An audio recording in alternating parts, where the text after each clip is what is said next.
இந்த ரெண்டு படத்துலையும் இருக்கிற 3 வித்தியாசத்தை உங்களால் கண்டுபிடிக்க முடியுமா? உங்களுக்கான டைம் 30 செகண்ட். வாங்க கண்டுபிடிக்கலாம்.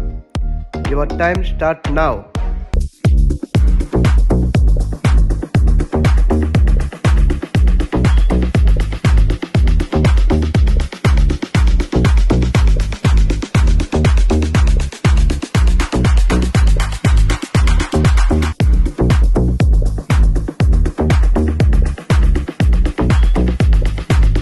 நீங்கள் கரெக்டான பதிலை கண்டுபிடிச்சிங்கன்னா கமெண்டில் சொல்லுங்கள். வீடியோவுக்கு ஒரு லைக் கொடுங்க.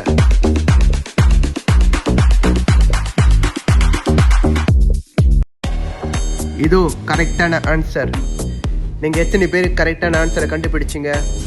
உங்கள் ஃப்ரெண்ட்ஸுக்கு ஷேர் பண்ணுங்கள், சப்ஸ்கிரைப் பண்ணுங்கள்.